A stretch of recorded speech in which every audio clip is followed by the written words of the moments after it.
ನಾನು ಗಾಯತ್ರಿ ಎಸ್.ಜಿ. ಕನ್ನಡ ಸಹಾಯಕ ಪ್ರಾಧ್ಯಾಪಕಿ, ಕನ್ನಡ ವಿಭಾಗ, ಸರ್ಕಾರಿ ಪ್ರಥಮ ದರ್ಜೆ ಕಾಲೇಜು, ಮಲ್ಲೇಶ್ವರಂ, ಬೆಂಗಳೂರು. ಇಂದು BCom 3ನೇ ಸೆಮಿಸ್ಟರ್ನ ಕನ್ನಡ ಪಠ್ಯದ 3ನೇ ಭಾಗವಾದಂಥ ಕಥೆಗಳು ಭಾಗದಲ್ಲಿನ ಮಾನಿಟರ್ ಕಥೆಯನ್ನು ವಿಶ್ಲೇಷಣೆ ಮಾಡ್ತಿದ್ದೇನೆ. ಮಾನಿಟರ್ ಕಥೆಯಲ್ಲಿ ಈಗಾಗಲೇ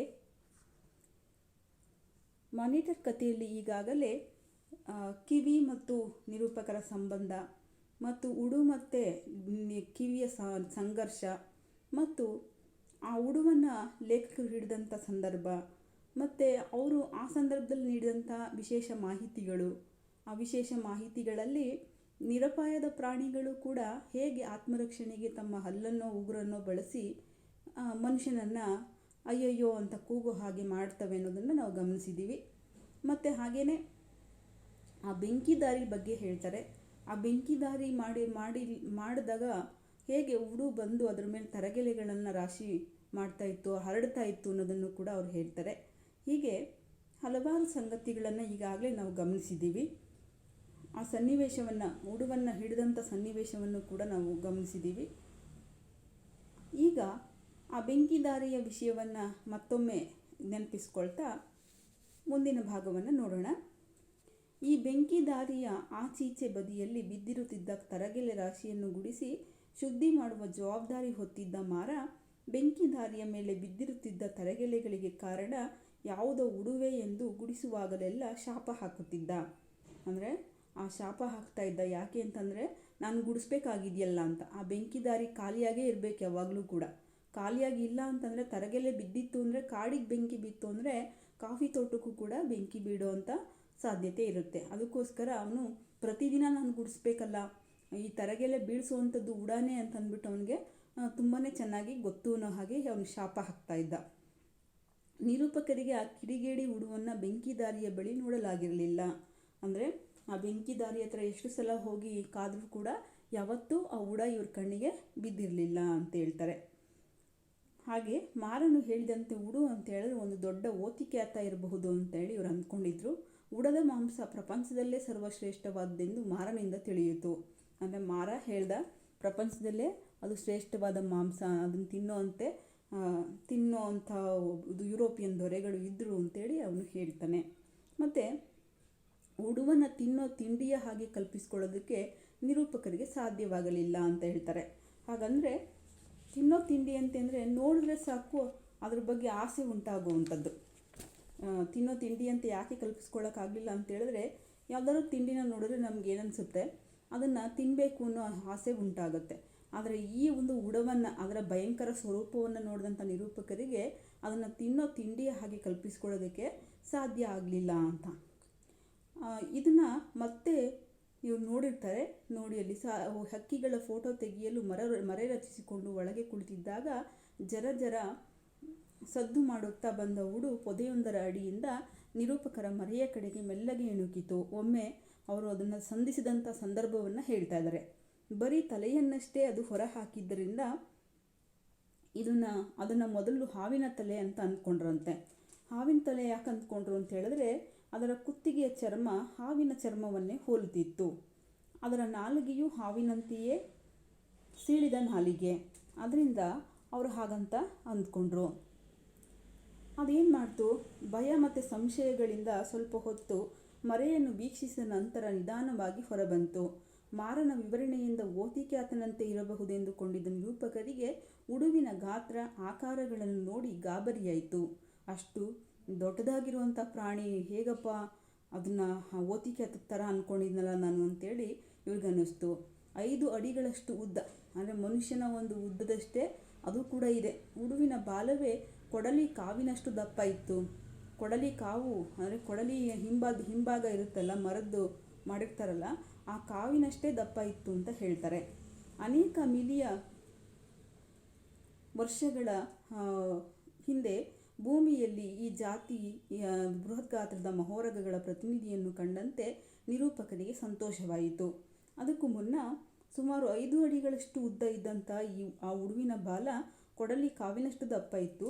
ಅದು ಮರೆಯನ್ನು ನೋಡಿ ಸಂಶಯದಿಂದ ನೋಡಿ ಕೊನೆಗೆ ಬಂದ ದಾರಿಯಲ್ಲೇ ಹೊರಟು ಹೋಯಿತು. ಒಂದಿನ ಇವರು ಅದನ್ನು ನೋಡ್ತಾರೆ. ನೋಡಿದಾಗ ಅದನ್ನು ಗಾಬರಿ ಆಗ್ತಾರೆ. ಅದು ಬಂದ ದಾರಿಯಲ್ಲಿ ವಾಪಸ್ ಹೋಯಿತು ಅಂತ ಹೇಳ್ತಾರೆ. ಆವತ್ತಿನ ದಿನ ಇವ್ರಿಗೆ ಬಹಳ ಸಂತೋಷ ಆಯಿತು ಅಂತ ಹೇಳ್ಕೊತಾರೆ. ಯಾಕೆ ಅಂತಂದರೆ ಬೃಹತ್ ಗಾತ್ರದ ಮಹೋರಗಗಳು ಹಿಂದೆ ಮಿಲಿಯನ್ ವರ್ಷಗಳ ಹಿಂದೆ, ಅಂದರೆ ಡೈನೋಸಾರ್ ಜಾತಿಗೆ ಸೇರಿದಂಥ ಪ್ರಾಣಿಗಳು ಈ ಭೂಮಿ ಮೇಲೆ ಅನೇಕ ಮಿಲಿಯನ್ ವರ್ಷಗಳ ಹಿಂದೆ ಜೀವಿಸಿದ್ವು ಅನ್ನೋದು ಇವ್ರಿಗೆ ಗೊತ್ತಿತ್ತಲ್ಲ. ಅದರಿಂದಾಗಿ ಅದರ ಒಂದು ಪ್ರತಿನಿಧಿಯನ್ನು ಉರಗಗಳು ಅಂತ ಹೇಳಿದ್ರೆ ಸರೀಸೃಪಗಳ ಜಾತಿಗೆ ಸೇರಿದಂಥ ಪ್ರಾಣಿಗಳು, ಆ ಒಂದು ಉರಗಗಳ ಗುಂಪಿಗೆ ಸೇರಿದಂಥ ಈ ಪ್ರಾಣಿಯನ್ನು ನೋಡಿ ಅವರಿಗೆ ಸಂತೋಷ ಆಯ್ತಂತೆ. ಅನೇಕ ಮಿಲಿಯ ವರ್ಷಗಳ ಹಿಂದೆ ಇದ್ದಂಥ ಪ್ರಾಣಿ ಅದು ಅಂತೇಳಿ ಇದ್ದಂಥ ಪ್ರಾಣಿಗಳ ನೆನಪಾಗಿ ಇವ್ರಿಗೆ ಸಂತೋಷ ಆಗುತ್ತೆ. ಇದಾದ ನಂತರ ಇನ್ನೊಮ್ಮೆ ಹಕ್ಕಿಗಳ ಮೊಟ್ಟೆ ಕದಿಯುತ್ತಿದ್ದ ಈ ಉಡು ಕದಿಯುತ್ತಿದ್ದಾಗಲೇ ಕಣ್ಣಿಗೆ ಬಿತ್ತು. ಅಂದರೆ ಈ ಒಂದು ಮೊದಲ ಬಾರಿಗೆ ಅದನ್ನು ಭೇಟಿ ಮಾಡಿದಾಗ ಅದು ಹಾಗೆ ಹೊರಟೋಗಿತ್ತು. ಆದರೆ ಎರಡನೇ ಬಾರಿ ಇವರು ಅದನ್ನು ನೋಡುವಾಗ ಮೊಟ್ಟೆ ಕದಿಯುತ್ತಿದ್ದಾಗಲೇ ಆ ಉಡು ಸಿಕ್ಕಿಬಿತ್ತಂತೆ.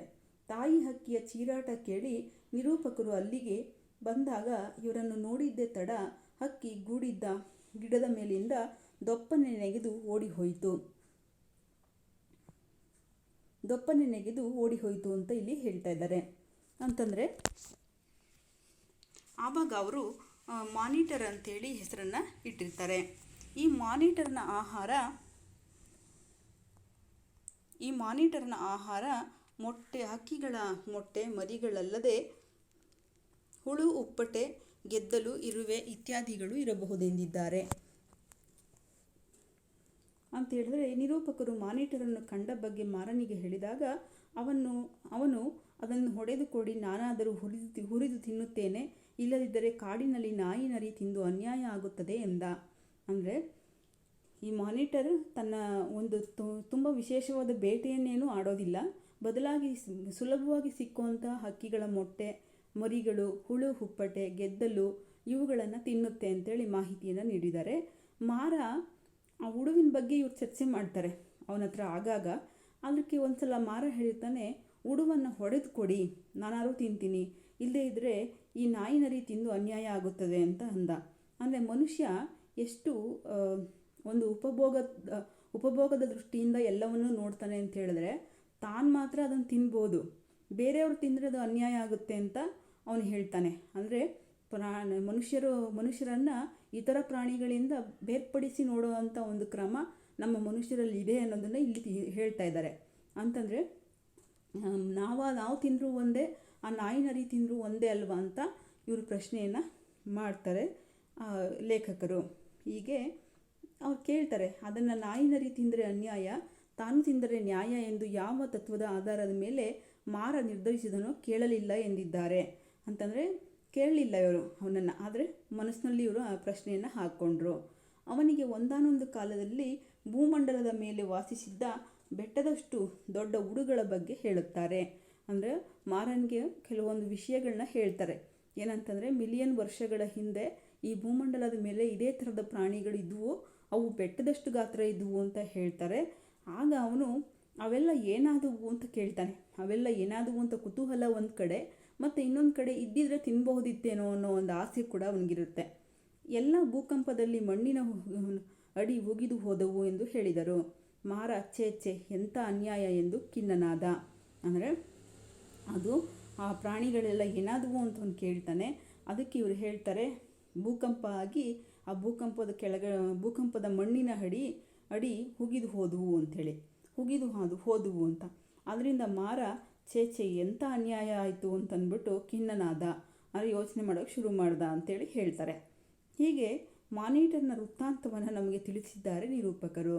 ಅಂದರೆ ಮಾನಿಟರ್ ಹೇಗೆ ಅದು ಮರಿಗಳನ್ನ ಮೊಟ್ಟೆಗಳನ್ನ ತಿನ್ನೋಕೆ ಬರುತ್ತೆ, ಮತ್ತು ಅದರ ಆಹಾರ ಕ್ರಮ ಏನು, ಮತ್ತು ಅದರ ಒಂದು ಹಿಂದಿನ ಒಂದು ತಲೆಮಾರಿನ ಪ್ರಾಣಿಗಳು ಹೇಗಿದ್ವು ಅನ್ನೋದನ್ನೆಲ್ಲ ನಮಗೆ ಹೇಳ್ತಾರೆ. ನಿರೂಪಕರು ಕಿವಿಯ ಜೊತೆ ಸೇರಿ ಹಿಡಿದ ಮಾನಿಟರ್ನನ್ನು ವಾಟೆ ಮರಕ್ಕೆ ಕಟ್ಟಿದ್ದರು. ಅಂದರೆ ಇದುವರೆಗೂ ನಮ್ಗೆ ಹೇಳಿದ್ದವರು ಒಂದು ಮಾನಿಟರ್ನ ಹಿನ್ನೆಲೆ, ಆ ಹಿನ್ನೆಲೆಯ ನಂತರ ಹೇಳ್ತಾ ಇದ್ದಾರೆ, ತಾವು ಆ ಮರಕ್ಕೆ ಕಟ್ಟಿದ್ರಲ್ಲ ಉಡುವನ್ನು, ಬೆಳಗ್ಗೆ ಇವರು ಏಳುವ ಮೊದಲೇ ಪ್ಯಾರ ಬಂದು ಉಡು ಹಗ್ಗದ ಸಮೇತ ಪರಾರಿಯಾಗಿದೆ ಎಂದು ಹೇಳಿದ. ನಿರೂಪಕರು ಆಶ್ಚರ್ಯದಿಂದ ಪ್ಯಾರನೊಂದಿಗೆ ಆಚೀಚೆ ಹುಡುಕಿದರು. ಪ್ಯಾರನಂತೂ ಕಿವಿಯನ್ನು ಬಿಡುತ್ತೇನೆ, ಅದು ಒಂದು ಕ್ಷಣದಲ್ಲಿ ಪತ್ತೆ ಮಾಡುತ್ತದೆ ಎಂದ. ಆದರೆ ಹಿಂದಿನ ರಾತ್ರಿ ಕಿವಿ ಮಾಡಿದ ಹಗರಣ ನೆನಪಾಗಿ ಉಡು ಕಿವಿಯ ಕೈಗೆ ಸಿಕ್ಕಿದರೆ ಮೊದಲೇ ಕಷ್ಟದಲ್ಲಿರುವ ಉಡುವನ್ನು ಕಚ್ಚಿ ಕೊಂದೇ ಹಾಕುತ್ತದೆಂದು ಊಹಿಸಿ ಬೇಡವೆಂದರು ಅಂತ ಹೇಳಿದ್ರೆ, ಅವರು ಪ್ಯಾರ ಕಿವಿಯನ್ನು ಬಿಡ್ತೇನೆ ಅಂತ ಹೇಳ್ತಾನೆ. ಆದರೆ ಲೇಖಕರು ಕಿವಿಯನ್ನು ಬಿಡೋದು ಬೇಡ ಅಂತ ಹೇಳಿ ಇಲ್ಲಿ ತೀರ್ಮಾನ ತಗೋತಾರೆ. ಸ್ವಲ್ಪ ಹೊತ್ತು ಹುಡುಕಾಡಿ ಉಡು ಗಟ್ಟು ಬಿಚ್ಚಿಕೊಂಡಿದ್ದು ಹೇಗೆಂದು ಪರೀಕ್ಷಿಸಲು ಮರದ ಬಳಿ ಬಂದಾಗಲೇ ನಿಜ ಸಂಗತಿ ಗೊತ್ತಾಗಿದ್ದು. ಉಡು ಪರಾರಿಯಾಗ್ಬಿಟ್ಟಿದೆ ಅಂತ ಅಂದ್ಕೊಂಡಿದ್ರು, ಆದರೆ ಮರದ ಹತ್ರನೇ ಹುಡುಕಿರಲಿಲ್ಲ. ಆಗ ಮರದ ಹಗ್ಗವನ್ನು ಹುಡುಕಿರಲಿಲ್ಲ. ಆ ಹಗ್ಗವನ್ನು ನೋಡೋಣ ಅಂಥೇಳಿ ಬರ್ತಾರೆ. ಉಡು ಹಗ್ಗ ಬಿಚ್ಚಿಕೊಂಡು ಓಡಿ ಹೋಗಿರಲಿಲ್ಲ. ಅದು ಹಗ್ಗವನ್ನು ಬಿಚ್ಚಿಕೊಂಡು ಓಡಿ ಹೋಗಿರಲಿಲ್ಲ. ಅದರ ಬದಲು ಅದನ್ನು ಕಟ್ಟಿದ ಮರವನ್ನೇ ಹತ್ತಿ ತುದಿಗೆ ಹೋಗಿ ಕುಳಿತಿತ್ತು. ಹಗ್ಗ ಎಳೆದುಕೊಂಡು ಮೇಲೆ ಹತ್ತಿದ್ದರಿಂದ ಬುಡದಲ್ಲಿದ್ದ ಗಂಟನ್ನು ಮೇಲಕ್ಕೆ ಎಳೆದೊಯ್ದಿತ್ತು. ಉಡು ಮರ ಹತ್ತಿ ಕುಳಿತಿದ್ದನ್ನು ನೋಡಿ ಬೇಸರ ಮಾಡಿಕೊಂಡ ಮಾರ, ಇನ್ನು ಅದನ್ನು ಇಳಿಸಕ್ಕಾಗಲ್ಲ ಬಿಡಿ, ಏನಿದ್ರೂ ಮರ ಕಡಿದೆ, ಅದನ್ನು ಬೀಳಿಸಬೇಕು ಎಂದ. ಅಂದರೆ ಅವನಿಗೆ ಅನುಭವ ಇತ್ತು, ಮಾರನಿಗೆ ಅನುಭವ ಇತ್ತು. ಅವನ ಅನುಭವದ ಮೇಲೆ ಹೇಳ್ತಾನೆ ಏನಂತ ಹೇಳಿದ್ರೆ, ಆ ಉಡು ಮೇಲೆ ಹೋಗಿ ಕೂತಿದೆಯಲ್ಲ, ಅದನ್ನು ಇಳಿಸೋಕ್ಕಾಗೋದಿಲ್ಲ, ಅದು ಎಷ್ಟು ಹೇಳಿದ್ರೂ ಬರಲ್ಲ, ಅದು ಬದಲಾಗಿ ಮರವನ್ನು ಕಡಿದ್ರಷ್ಟೇ ಅದನ್ನು ಇಳಿಸೋಕ್ಕಾಗೋದು ಅಂತ ಹೇಳ್ತಾನೆ. ಆದರೆ ಈ ಮಾತನ್ನು ಕೇಳಿದ ನಿರೂಪಕರು ಮಾರನ ಮಾತನ್ನು ಅಲ್ಲಗಳೆದು, ಎಂತಿದ್ರೂ ಬಾವಿ ಹಗ್ಗ ಸೊಂಟಕ್ಕೆ ಕಟ್ಟಿದ್ದೀನಿ, ಹಿಡ್ಕೊಂಡು ಜಗ್ಗಿದ್ರೆ ಅದೆಲ್ಲ ಅದರ ಅಪ್ಪನೂ ಕೆಳಗೆ ಬೀಳ್ತದೆ ಅಂತ ಹೇಳ್ತಾರೆ. ಉಡದ ಹಿಡ್ತ ಅಂತ ಗಾದೆ ಮಾತು ಕೇಳಿಲ್ವ ನೀವು? ಅದರ ಪ್ರಾಣ ಹೋದರೂ ಅದು ಹಿಡ್ತ ಬಿಡೋಲ್ಲ ಎಂದು ಮಾರ ಹೇಳಿದ. ಅಂದರೆ ಉಡದ ಹಿಡ್ತ ಅಂತೇಳಿ ದೊಡ್ಡವ್ರು ಮಾತಾಡೋದನ್ನು ಕೇಳಿಲ್ವ ನೀವು? ಕೇಳಿದರೆ ಹೀಗೆ ಹೇಳ್ತಾ ಇರಲಿಲ್ಲ. ಅದು ಒಂದು ಸಲ ಹಿಡ್ಕೊಳ್ತು ಅಂತ ಹೇಳಿದ್ರೆ ಪ್ರಾಣ ಹೋದರೂ ಅದರ ಹಿಡಿತ ಬಿಡಲ್ಲ ಅಂತೇಳಿ ಮಾರ ಹೇಳ್ತಾನೆ. ಇವೆಲ್ಲ ಗಾದೆಗಳನ್ನು ಪುರಾಣಗಳನ್ನು ಬೇಕಾದಷ್ಟು ಕೇಳಿದ್ದ ನಿರೂಪಕರು ಹಿಂದಿನ ಕಾಲದಲ್ಲಿ ಅಂತ ಹೇಳಿದ್ರೆ ಲೇಖಕರು ಕೇಳದೇ ಇಲ್ಲ, ಈ ಮಾತನ್ನು ಕೇಳಿಸ್ಕೊಂಡಿದ್ದಾರೆ. ಆದರೂ ಪ್ರಾಯೋಗಿಕವಾಗಿ ನೋಡುವಾಗ ಅದನ್ನು ನಂಬ್ತಾ ಇಲ್ಲ ಅವರು. ಅದರಿಂದ ಅವರು ಆ ಗಾದೆಗಳನ್ನು ಪುರಾಣಗಳನ್ನು ಕೇಳಿದ್ರಲ್ಲ, ಅದನ್ನು ನೆನಪಿಸ್ಕೊಳ್ತಾರೆ. ಹಿಂದಿನ ಕಾಲದಲ್ಲಿ ಶತ್ರುಗಳ ಕೋಟೆ ಹತ್ತಲು ಉಡುವನ್ನು ಬಳಸುತ್ತಿದ್ದರಂತೆ, ಇತ್ಯಾದಿ ಇತ್ಯಾದಿ. ಅಂದರೆ ಕೋಟೆ ಹತ್ತೋದಕ್ಕೆ ಉಡುವನ್ನು ಹತ್ತಿಸ್ಬಿಟ್ಟು ಕೋಟೆ ಮೇಲೆ ಅಲ್ಲಿ ಅದನ್ನು ಇಳಿಸ್ಬಿಟ್ಟು ಶತ್ರುಗಳು ಆ ಹಗ್ಗವನ್ನು ಇಟ್ಕೊಂಡು ಕೋಟೆಯನ್ನು ಹತ್ತಾ ಇದ್ರಂತೆ, ಇತ್ಯಾದಿಯಾಗಿ ಇವರು ಕಥೆಯನ್ನು ಕೇಳಿರ್ತಾರೆ. ಈ ನಾಣ್ಣುಡಿಗಳನ್ನು, ಅಜ್ಜಿ ಕಥೆಗಳನ್ನು ಯಾವತ್ತೂ ಗಂಭೀರವಾಗಿ ಪರಿಗಣಿಸದ ನಿರೂಪಕರು ಮರಕ್ಕೆ ಕಟ್ಟಿದ್ದ ದಾರದ ಕೊನೆ ಬಿಚ್ಚಿ ಕೈಯಲ್ಲಿ ಹಿಡಿದುಕೊಂಡು ಎಳೆದರು. ಮಾನಿಟರ್ ಅಲ್ಲಿಂದ ಒಮ್ಮೆಲೆ ದೊಪ್ಪನೆ ಕೆಳಗೆ ಬೀಳಬಹುದೆಂದು ಊಹಿಸಿದ್ದರು. ಅಂದರೆ ಅವನ ಮಾತನ್ನು ಪರಿಗಣಿಸ್ತಾ ಇವ್ರೇನು ಮಾಡಿದ್ರು, ಅಜ್ಜಿ ಕತೆ ಅಂತ ಹೇಳಿ ಅಂದ್ಕೊಂಡು ಅಥವಾ ನಾಣ್ಣುಡಿ ಅದು ನಿಜ ಅಲ್ಲ ಅಂತ ಅಂದ್ಕೊಂಡು ಏನು ಮಾಡ್ತಾರೆ, ಆ ಒಂದು ಹಗ್ಗವನ್ನು ಹಿಡ್ಕೊಂಡು ಎಳೀತಾರೆ. ಆದರೆ ಅವ್ರು ಅಂದ್ಕೊಂಡಿದ್ರು, ನಾನು ಹೇಳಿದ ತಕ್ಷಣವೇ ಆ ಉಡು ಕೆಳಗಡೆ ಬಿದ್ದೋಗುತ್ತೆ, ಕೆಳಗಡೆ ದೊಪ್ಪಂತ ಬೀಳ್ಬಹುದು ಅಂತ ಅಂದ್ಕೊಂಡಿದ್ರು. ಆದರೆ ಅದು ನಿಜ ಆಗಲಿಲ್ಲ. ಬದಲಾಗಿ ಅವರ ಊಹೆ ತಪ್ಪಾಯಿತು. ದಾರ ಕೊಂಬೆಗೆ ಕಟ್ಟಿದಷ್ಟು ಭದ್ರವಾಗಿತ್ತು. ಕೊಂಬೆಯನ್ನು ಹಿಡ್ಕೊಂಡು ಹೇಳಿದ್ರೆ ಹೇಗೆ ಬರಲ್ವೋ ಹಾಗೆಯೇ ಉಡುವನ್ನು ಹಿಡ್ಕೊಂಡು ಎಳೆದ್ರೂ ಕೂಡ ಅದು ಅಷ್ಟು ಗಟ್ಟಿಯಾಗಿ ಇತ್ತು, ಕೊಂಬೆಗೆ ಕಟ್ಟಿದಷ್ಟು ಭದ್ರವಾಗಿತ್ತು. ಇವರ ಎಳೆದಾಟಕ್ಕೆ ಮರ ಅಲ್ಲಾಡಿತೆ ವಿನಃ ಮಾನಿಟರ್ ಅಲ್ಲಾಡಲಿಲ್ಲ. ಇವರು ಎಷ್ಟು ಶಕ್ತಿಯನ್ನೆಲ್ಲ ಬಿಟ್ಟು ಎಳೀತಾರೆ, ಆದರೂ ಕೂಡ ಅಲ್ಲಿ ಮರ ಅಲ್ಲಾಡ್ತೆ ಹೊರತು ಮಾನಿಟರ್ ಅಲ್ಲಾಡಲಿಲ್ಲ ಅಂತೇಳಿ ಹೇಳ್ತಾರೆ.